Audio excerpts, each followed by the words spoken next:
នាងខ្ញុំឈ្មោះវែងយូអ៊ីជាសិស្សថ្នាក់ទី6នៃសាលាបឋមសិក្សា24កញ្ញាមកពីខេត្តក្រចេះសូមអានអត្ថបទមានចំណងជើងថាការអានផ្សារភ្ជាប់អន្តរជំនាន់មនុស្សក្នុងសង្គមការអានគឺជាដំណើរការរៀនសូត្រមួយជួយឲ្យយើងទទួលបានចំណេះដឹង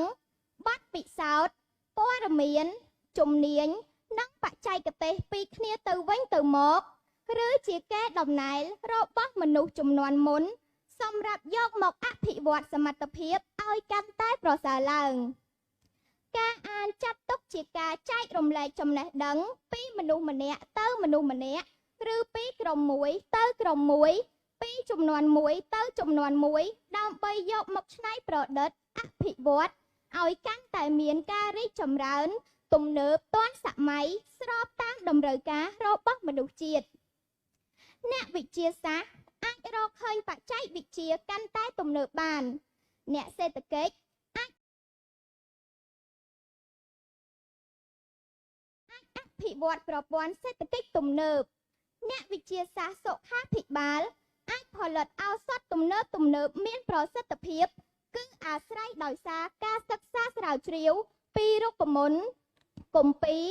ក្បួនខ្នាតដែលអ្នកប្រាជ្ញឬអ្នកជំនាញជំនាន់មុនបានចងក្រងទុក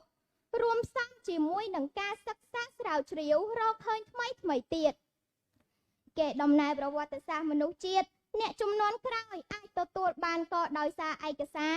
ដែលបុព្វបុរសបានចងក្រងទុកតាំងពីបុរាណតជំនាន់រៀងមកស្នាដៃដ៏មានតម្លៃទាំងនោះមានដូចជាសិលាចារឹកប្រវត្តិសាស្ត្រអក្សរសាស្ត្រជាដើមដែលត្រូវបានអភិរក្សទុកដោយមិនអាចកែប្រែបានឡើយឯកសារឬស្នាដៃទាំងនេះមានតម្លៃណាស់សម្រាប់មនុស្សជាតិតគ្នាជាច្រើនជំនាន់អានឆ្វេងយល់សិក្សារៀនសូត្រឬអាចប្រតិបត្តិបានតាមរយៈបទពិសោធន៍ល្អនិងមានប្រសិទ្ធភាពការសិក្សារៀនសូត្រការបង្រៀនការចែករំលែកនិងការផ្សព្វផ្សាយបន្តជាប់មិនដាច់ជួយឲ្យមនុស្សមានការរីកចម្រើនចេះដោះស្រាយបញ្ហាបង្កើតវប្បធម៌សន្តិភាពព្រមទាំងអភិវឌ្ឍសង្គមវប្បធម៌វិទ្យាសាស្ត្រនិងសេដ្ឋកិច្ចឲ្យកាន់តែមានការរីកចម្រើន